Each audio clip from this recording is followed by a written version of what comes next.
Students, आज का हमारा टॉपिक है एक्सरसाइज 2.6। क्वेश्चन नंबर 1 से स्टार्ट करते हैं, जिसमें वो कहता है use synthetic division to find the quotient and the remainder. तो बेसिकली हमने फाइंड करना है कोशेंट और रिमाइंडर सिंथेटिक डिवीजन की मदद से। इसके पार्ट नंबर 1 से स्टार्ट करते हैं और आपको बताते हैं कि सिंथेटिक डिवीजन किस तरह की जाती है।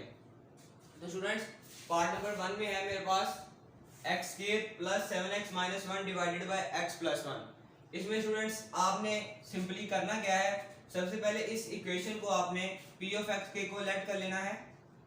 p of x is equal to x square plus 7x minus 1। p of x के सिंपल इक्वल कर लिया। अब ये इस पे डिवाइड करना है, तो इसको हम इस तरह लिखेंगे x plus 1 is equal to 0 और x is equal to minus 1। अब इस माइनस 1 पे इस पूरी इक्वेशन को क्या ले डिवाइड कर देना है हमने। तो हमने यहाँ पे करना क्या है, बेसिकली यहाँ पे इस तरह 2 लाइंस ड्रॉ करनी है और अब इस इक्वेशन के हमने कोफिशिएंट्स और कांस्टेंट को यहाँ पे लिख देना है। अब देखें x स्क्वायर का कोफिशिएंट मेरे पास क्या आएगा 1। यहाँ पे कुछ नहीं होता, वहां पे 1 होता है, तो बेसिकली यहाँ पे मेरे पास क्या है 1। तो यहाँ पे मैं क्या लिखूंगा 1। अब इस तरह x का कोफिशिएंट 7 है और इसी तरह आगे कांस्टेंट आता है x के बाद, तो यहाँ पे मैं -1 लिख दूंगा। ठीक है स्टूडेंट्स, अब देखें, अब मैंने इस -1 पे इसे डिवाइड करवाना है, तो मैं इस -1 को यहाँ पे लिख दूंगा और ये 1 वैसे ही नीचे आ जाएगा यहाँ पे। अब स्टूडेंट्स, ये -1 इस 1 से मल्टीप्लाई होगा, तो मेरे पास आंसर क्या आएगा -1 और मैं -1 को इस जगह पे लिखूंगा इस 7 के नीचे। अब 7 - 1 6। अब मैं इस -1 को इस 6 से मल्टीप्लाई करवाऊंगा, तो मेरे पास -6 आएगा, तो यहाँ पे मैं -6 लिखूंगा -1 के नीचे। अब स्टूडेंट्स, -6 और -1 -7। अब स्टूडेंट्स, जो मेरे पास एंड पे बच गया है वो मेरा रिमाइंडर, और जो ये है ये मेरा कोशेंट है। रिमाइंडर को मैं वैसे ही लिख दूंगा और कोशेंट को एक फॉर्म की सूरत में लिखना है, वो मैं आपको बताता हूँ। यहाँ पे पहले r ऑफ x यानी रिमाइंडर ऑफ x लिख लेते हैं। मेरे पास क्या है -7। ठीक है स्टूडेंट्स, अब q ऑफ x लिखने का तरीका।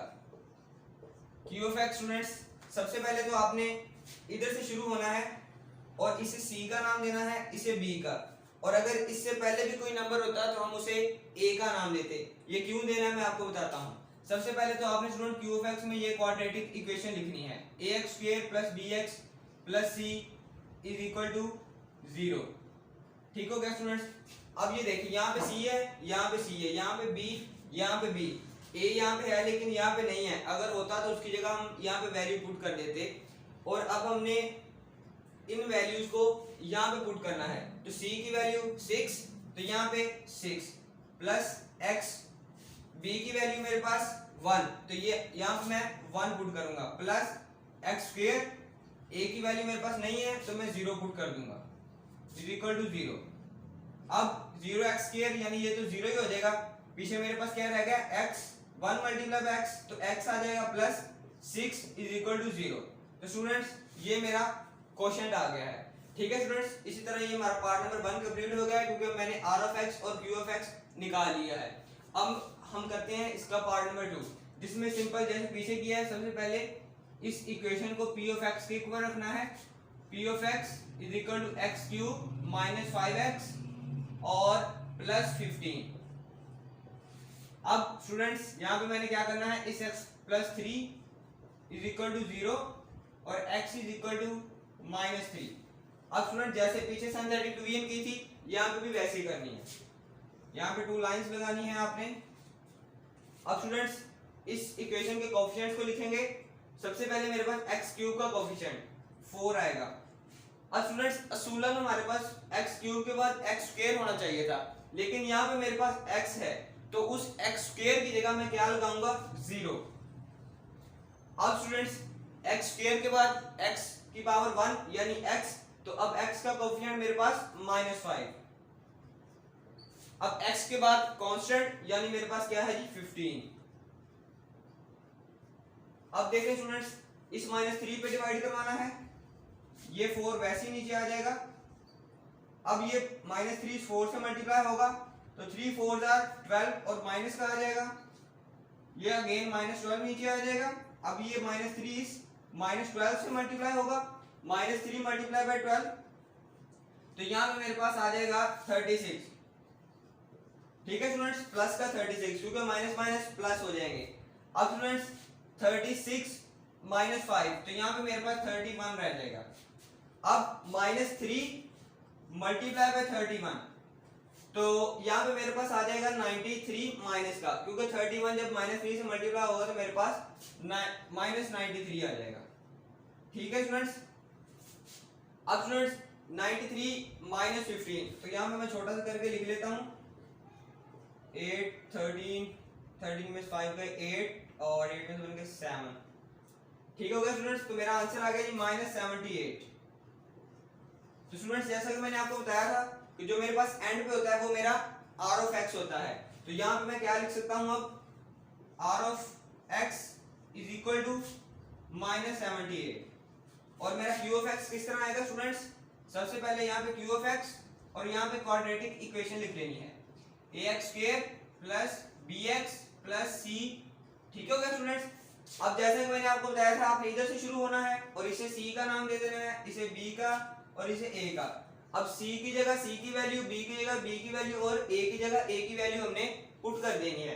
अब c की वैल्यू 31 है तो प्लस 31 प्लस यहाँ पे x, और b की वैल्यू मेरे पास -12 और यहाँ पे प्लस है और यहाँ पे -12 आ जाएगा। ठीक है स्टूडेंट्स, आप एक स्टेप में भी कर सकते हैं, आप यहाँ पे डायरेक्ट -12 भी लिख सकते हैं। अब x² और अब यहाँ पे a की वैल्यू जो कि मेरे पास 4 आई है। ठीक हो गया स्टूडेंट्स, अब यहाँ मैं से यहाँ पे कर देता हूँ स्टूडेंट्स ताकि आपको भी आसानी से समझ आ जाए। 4x²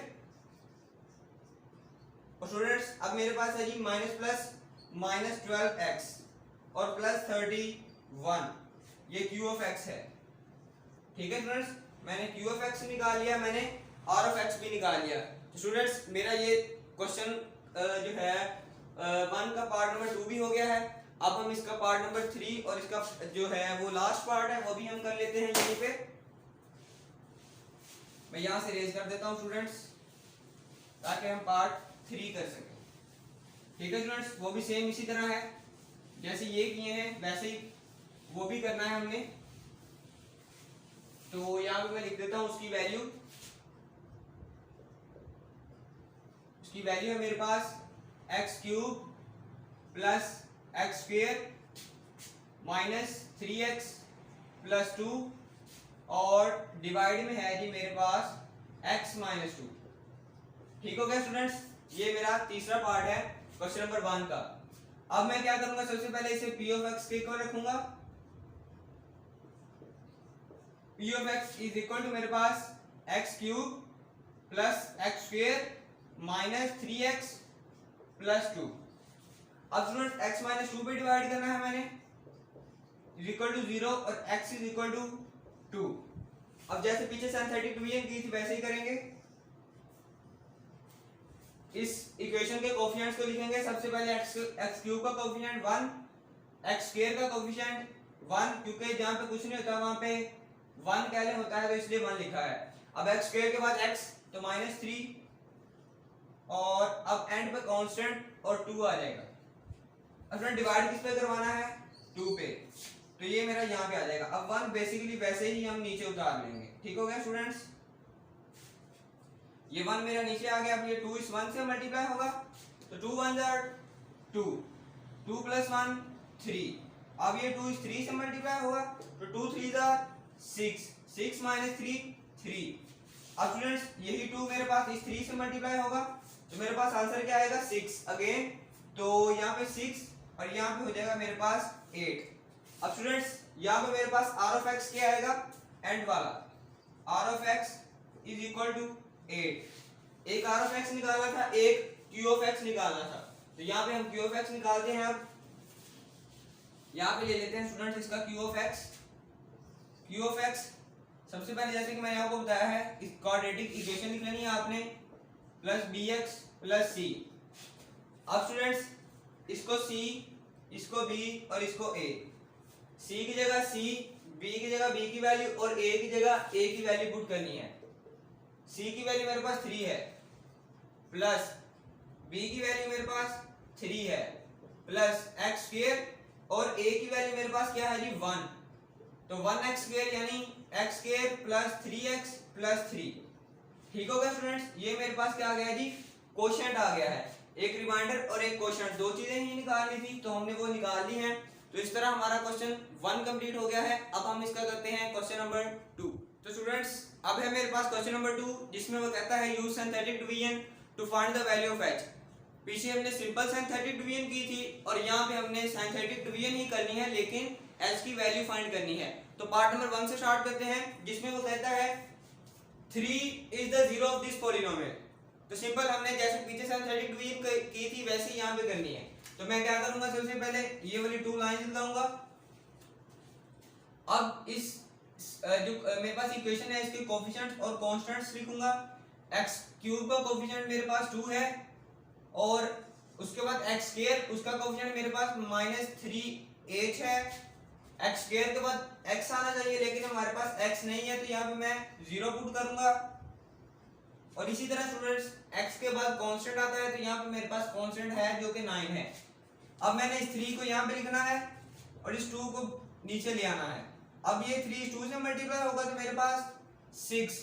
तो यहाँ पे मेरे पास ये आपस में प्लस माइनस नहीं हो सकते, तो मैं सिंपल इसे लिख दूंगा 6 - 3h। अब ये 3 इन दोनों से मल्टीप्लाई होगा, इस 6 से भी और इस -3h से भी। तो 6 जब 3 से मल्टीप्लाई होगा तो मेरे पास 18, और जब मेरे पास 3 से मल्टीप्लाई होगा तो मेरे पास 9 और h साथ वैसे ही आ जाएगा। अब ये प्लस माइनस हो तो सकते थे, लेकिन यहाँ पे 0 है तो ये वैसे ही आ जाएगा 18 - 9h। अब स्टूडेंट्स मैंने इस 3 को इस 18 से मल्टीप्लाई करवाना है और इस 9 से मल्टीप्लाई करवाना है। अगर मैं 18 से मल्टीप्लाई करवाऊं तो 3 8 24 2, तो ये मेरे पास 54 आ जाएगा। 3 18 को मल्टीप्लाई करवाएंगे तो 54 माइनस 3 को 9 से करवाएंगे तो 27h। ठीक हो गया स्टूडेंट्स। अब यहाँ पे मेरे पास क्या आ जाएगा, 54 + 9, तो यहाँ पे मेरे पास 63 - 27h आ जाएगा। ठीक हो गया स्टूडेंट्स। अब मेरे पास रिमाइंडर आ चुका है, इसी रिमाइंडर से मैं क्या करूंगा, h की वैल्यू लूंगा। रिमाइंडर में यहाँ पे लिखूंगा r of x is equal to 63 - 27h। और स्टूडेंट्स यहाँ पे हमारे पास r of x जो है वो 0 के इक्वल है, तो यहाँ पे मैं इस तरह से लिख सकता हूँ 63 है मेरे पास यहाँ पे 63 - 27h इज इक्वल टू 0। अब मुझे h की वैल्यू चाहिए तो मैं इसे उस साइड पे ले जाऊंगा। 63 इज इक्वल टू 27h। अब स्टूडेंट्स मुझे सिर्फ h की वैल्यू चाहिए, तो मैं इस 27 को इधर ले आऊंगा, इधर ये मल्टीप्लाई हो रहा है, इधर आके डिवाइड हो जाएगा over 27 is equal to h। इसे मैं यहाँ पे करता हूँ, h इज इक्वल टू मेरे पास क्या है 63/27। तो 3 2 6, 3 1 3, 3 9 27, अगेन 3 7 21 और 3 3 मेरे पास आ गया जी 9। ठीक हो गया स्टूडेंट्स। अब इज इक्वल टू 7/3 मेरा आंसर आ गया है। अब h की वैल्यू मेरे पास क्या आई है जी 7/3। तो इसी तरह स्टूडेंट्स ये हमारा जो है पार्ट नंबर 1 कंप्लीट हो गया है। तो यहाँ पे मैं इसकी वैल्यू लिख देता हूँ, उधर से रिमूव कर देता हूँ। ठीक है students,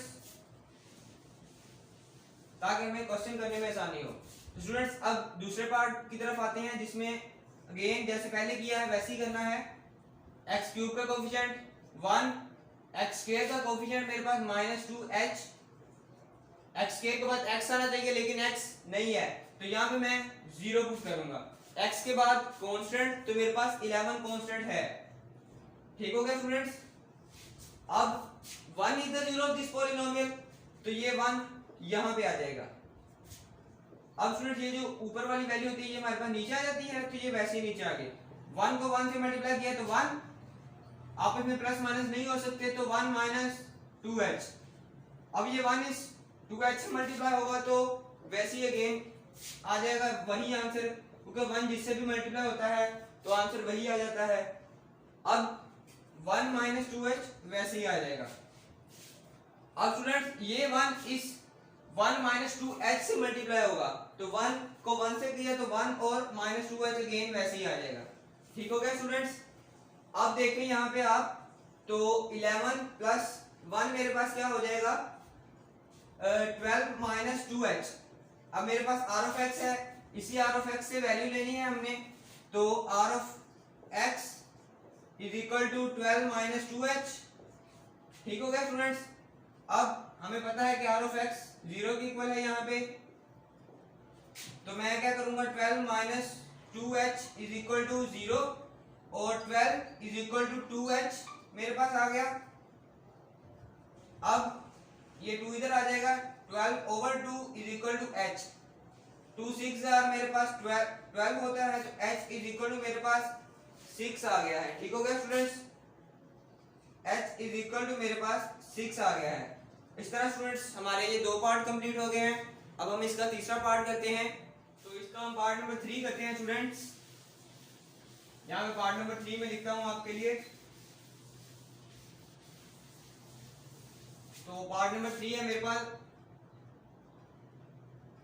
-1 is the zero of this polynomial plus 5hx और -23। ठीक हो गया स्टूडेंट्स। इसको मैं क्या करूंगा, सिंथेटिक डिवीजन की फॉर्म में लिखूंगा और इनके कोएफिशिएंट्स को लिख लूंगा। अब इसका कोएफिशिएंट मेरे पास 2 और x क्यूब के बाद मेरे पास x स्क्वायर आना चाहिए, लेकिन मेरे पास यहाँ पे x स्क्वायर नहीं है, तो मैं यहाँ पे 0 पुट करूंगा, x स्क्वायर के बाद x, तो x मेरे पास है तो 5h। अब उसके बाद मेरे पास कांस्टेंट तो -23। ठीक हो गया स्टूडेंट्स, तो ये हमारा आ गया है। अब स्टूडेंट्स यहाँ पे मैंने -1 लिख लेना है, डिवाइड में मेरे पास 2, -1 को 2 से मल्टीप्लाई किया तो मेरे पास -2, तो ये -2 ही आ जाएगा। अब -1 को -2 से किया तो प्लस का 2, 5h प्लस 2।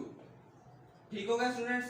अब मैंने -1 को इन दोनों से मल्टीप्लाई करवाना है, तो -5h और -2, -5h और -2।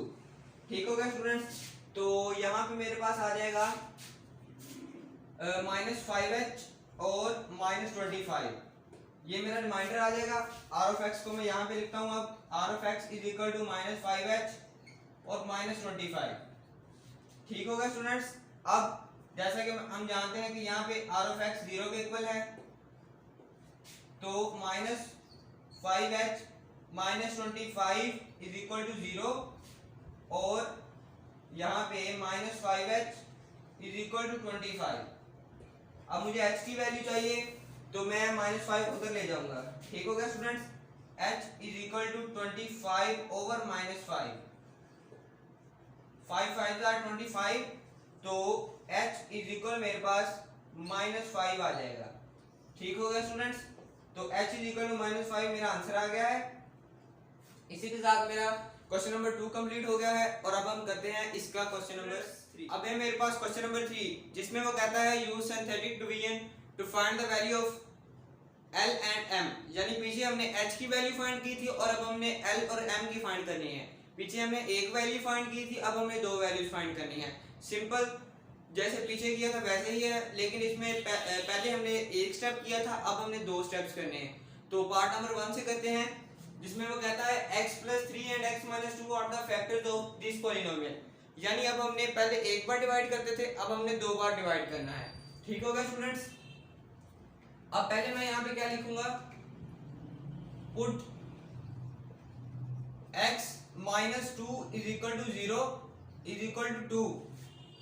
अब पहले मैं इस 2 को इसमें पुट करूंगा, फिर इस 3 को इसमें पुट करूंगा, या पहले आप 3 को कर लें या 2 को, पहले हम 3 को ही कर लेते हैं ताकि आपको कोई परेशानी ना हो।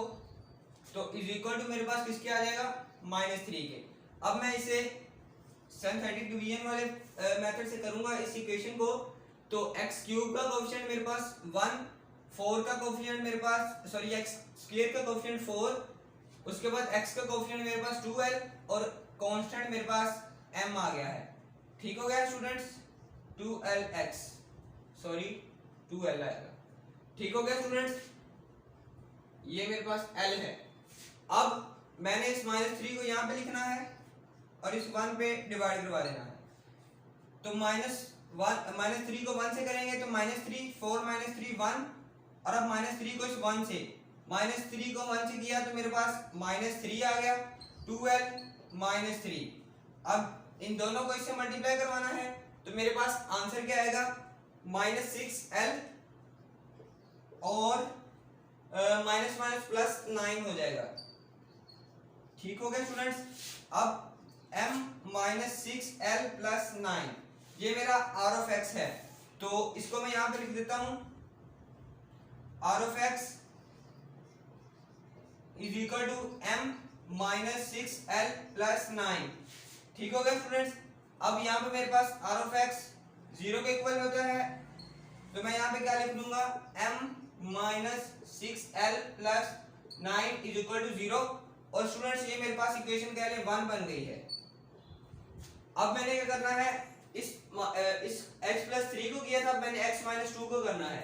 तो यहाँ पे मैं क्या लिखूंगा, पुट x - 2 = 0, x = 2। वैसे ही जैसे पीछे किया है वैसे ही करेंगे। अब यही वाले जो मेरे पास कोएफिशिएंट्स है मैं आगे लिख दूंगा, 1 4 2L और m। ठीक हो गया स्टूडेंट्स। अब ये थोड़ी सी लाइन टेढ़ी लग गई है, इसे मैं सीधी कर देता हूं। तो यहाँ पे मेरे पास क्या आएगा, अब मैंने 2 पे इसको करना है, तो ये 1 वैसे ही नीचे उतर आएगा। 2 1 से तो मेरे पास 2 और 4 + 2 6। अब ये 2 इस 6 से, तो 6 को 2 से करेंगे 12, तो 12 + 2L हो जाएगा, क्योंकि ये आपस में प्लस माइनस नहीं हो सकते। और एंड पे रिमाइंडर क्या आएगा, 2 को 12 से करेंगे तो मेरे पास 24, और अब 2 को 2 से किया तो मेरे पास प्लस का 4L। ठीक हो गया स्टूडेंट्स। तो आंसर मेरा है कि m + 24 + 4L। ठीक हो गया स्टूडेंट्स, ये मेरा रिमाइंडर आ गया है। तो यहाँ पे मैं क्या लिखूंगा, r of x = m + 24 plus यहाँ पे मेरे पास है जी 4L। अब फ्रेंड्स मेरे पास r ऑफ x 0 के इक्वल है, तो मैं यहाँ पे क्या लिखूंगा स्टूडेंट्स, m + 24 + 4L = 0, और इसको इक्वेशन 2 का नाम दे दूंगा। ठीक होगा स्टूडेंट्स। अब मेरे पास दो इक्वेशंस बन गई हैं, इनसे मैंने अब m और l की वैल्यू फाइंड करनी है। तो स्टूडेंट्स मैं ये रिमूव करने लगा हूं, तो ताकि हम जो है आगे क्वेश्चन कर सकें, क्योंकि स्पेस कम है। तो इक्वेशन मैं लिख ही रहने देता हूं, बाकी मैं रिमूव कर देता हूं। ठीक हो गया स्टूडेंट्स, ताकि हमारे पास स्पेस ज्यादा हो और हम खुला खुला आसानी से कर पाए। आपने भी ये बात ध्यान में रखनी है कि जब आपने पेपर करना है तो आपने खुला खुला करके करना है, ताकि अगले बंदे को हर बात की आसानी से समझ आ जाए। तो मैं इन इक्वेशन को ऊपर लिख लेता हूं, m - 6L + 9 = 0, ये इक्वेशन 1 है। और दूसरी इक्वेशन है मेरे पास m + 24 और प्लस 4L। ठीक होगा स्टूडेंट्स, बात इनको मैं अब रिमूव कर देता हूं। ठीक होगा स्टूडेंट्स। अब स्टूडेंट्स इस इक्वेशन में इसको अगर रीअरेंज करूं तो m + 4L + 24 हो जाएगा। ठीक होगा स्टूडेंट्स, इसको मैं इक्वेशन 2 का नाम देता हूं। अब स्टूडेंट्स अगर मैं इन दोनों इक्वेशन को आपस में सब्ट्रैक्ट करवाऊंगा तो मेरे पास L की वैल्यू आ जाएगी। देखिए कैसे, बाय सब्ट्रैक्टिंग 1 and 2 कह लें। ठीक हो गया स्टूडेंट्स। तो यहाँ पे मैं सब्ट्रैक्टिंग करवाने लगा हूँ, m - 6L + 9 पहली इक्वेशन लिखी है मैंने = 0, और दूसरी है मेरे पास m + 4L और + 24 = 0। अब स्टूडेंट क्योंकि मैं सब्ट्रैक्टिंग करवा रहा हूँ तो इनके साइन जो नीचे वाली इक्वेशन है इनके साइन चेंज हो जाएंगे, यहाँ पे प्लस, यहाँ पे माइनस, यहाँ पे माइनस, यहाँ पे भी माइनस। अब स्टूडेंट्स ये m प्लस का है, ये माइनस का है, ये कट जाएंगे, -6L - 4L -10L हो जाएगा। अब मेरे पास स्टूडेंट्स -24 और +9, तो स्टूडेंट्स ये मेरे पास क्या आ जाएगा, -15 = 0। अब -10L वैसे ही आ गया = 15, माइनस का उधर जाके प्लस का हो गया, L = 15/10 माइनस का हो जाएगा। तो 5 3 15 और 5 2 10। तो L इज इक्वल टू मेरे पास क्या आ गया है जी, -3/2।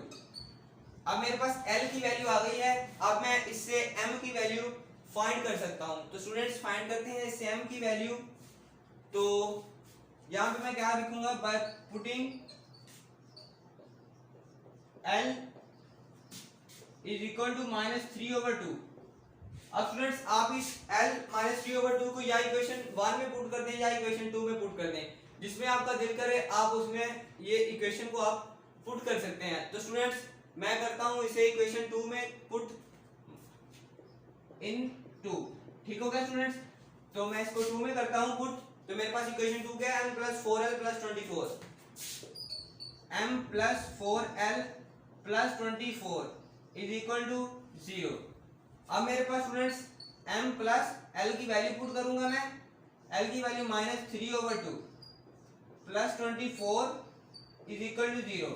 तो 2 2 4 और यहाँ पे मेरे पास 2 इस 3 से मल्टीप्लाई होगा तो 6, और यहाँ पे माइनस है तो यहाँ पे मेरे पास -6 + 24 हो जाएगा इज इक्वल टू 0।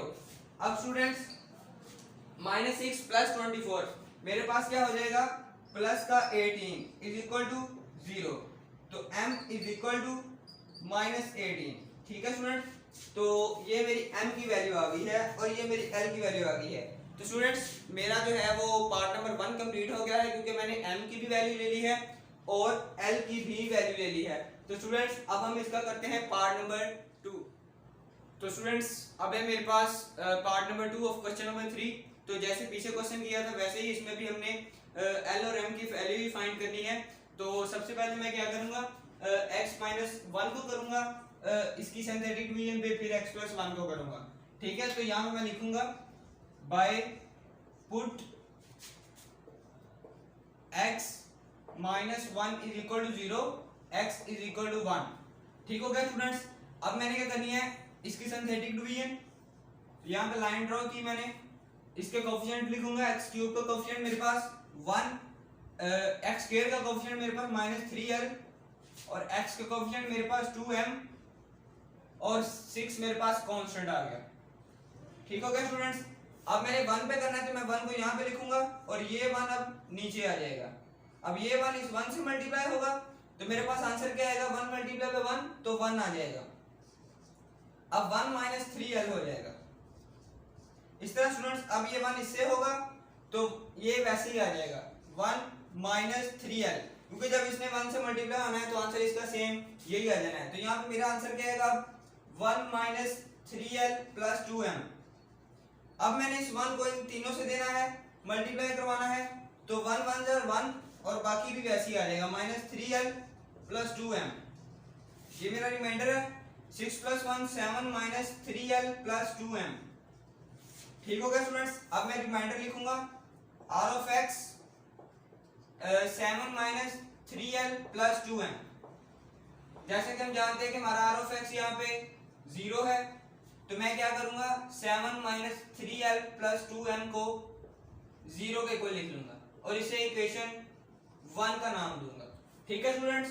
अब मैंने जो है इस x + 1 की सिंथेटिक डिवीजन करनी है इस पे, तो मैं यहाँ पे लिख लूंगा by put x + 1 is equal to 0, x is equal to -1। ठीक हो गया स्टूडेंट्स। अब जैसे पीछे कोएफिशिएंट्स लिखे थे वैसे ही लिखने हैं मैंने। तो ये थोड़ी सी लाइन है जो टेढ़ी लग गई है, ये सीधी कर लेते हैं अभी। अच्छा, अब वही जो कोएफिशिएंट पीछे लिखे थे 1 - 3l 2m और 6। ठीक हो गया स्टूडेंट्स। अब किस पे करवाना है, -1 पे। पहले किस पे किया था, 1 पे। अब ये 1 वैसे ही नीचे आ जाएगा, -1 1 से, तो मेरे पास क्या आंसर आएगा, -1 - 3l। अब अगेन इन दोनों से मल्टीप्लाई होगा तो इन दोनों के साइंस को पॉजिटिव कर देगा, क्योंकि माइनस प्लस और यहाँ पे भी माइनस प्लस, तो 1 + 3l। आंसर मेरे पास क्या आया, 1 + 3l + 2m। अब फिर माइनस में इन तीनों के साथ मल्टीप्लाई होना है तो तीनों के आंसर जो है वो नेगेटिव में हो जाएंगे, क्योंकि माइनस प्लस माइनस होता है। तो -1 - 3l - 2m। ठीक हो गया स्टूडेंट्स। अब ये मेरा रिमाइंडर आ गया, ये देखिए student minus one plus one, minus one को प्लस थ्री के साथ किया माइनस थ्री एल, और माइनस वन को प्लस टू एम के साथ किया तो माइनस टू एम आ गया। ठीक है स्टूडेंट्स, परेशान नहीं होना। Six minus one 5 minus three L minus two M, ये मेरा रिमाइंडर है। तो मैं इसको यहाँ पे लिखूंगा R of X is equal to 5 minus three L minus two M. और जैसा कि हम जानते हैं कि आर ऑफ एक्स यहाँ पे जीरो के इक्वल है, तो मैं क्या करूंगा, इस पूरी इक्वेशन को जीरो के इक्वल लिख लूंगा।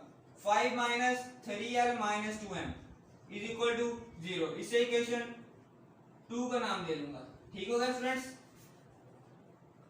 अब स्टूडेंट्स मेरे पास दो इक्वेशन आ गई हैं, इनकी मदद से जैसे हमने पीछे जो है वो एल और एम की वैल्यू फाइंड की थी, यहाँ पे भी हम उसी तरह करेंगे। तो स्टूडेंट्स मैं बाकी चीजें रिमूव कर देता हूँ, इक्वेशंस लिखी रहने देता हूँ क्योंकि यहाँ पे स्पेस नहीं है। लेकिन जब आपने करने हैं तो आपने बिल्कुल रिमूव नहीं करना है इन सबको, मेरे पास तो यहाँ पे जगह नहीं है इसलिए मैं रिमूव कर रहा हूँ। ठीक है स्टूडेंट्स, तो यहाँ पे 7 था I think, 7 minus three L. ठीक हो गया स्टूडेंट्स, तो इन्हें मैं रिमूव कर देता हूँ और मैं अपनी इक्वेशन लिखी रहने देता हूँ। ठीक है स्टूडेंट्स, ताकि हम आसानी से खुला खुला करके लिखें। आपने पेपर में भी यही पैटर्न आजमाना है और खुला खुला करके करना है ताकि एग्जामिनर को चेकिंग के वक्त आसानी हो। ठीक है स्टूडेंट्स, पहली इक्वेशन है मेरे पास 7 माइनस थ्री एल और plus two M is equal to zero. दूसरी मेरे पास इक्वेशन है 5 minus three L minus two M.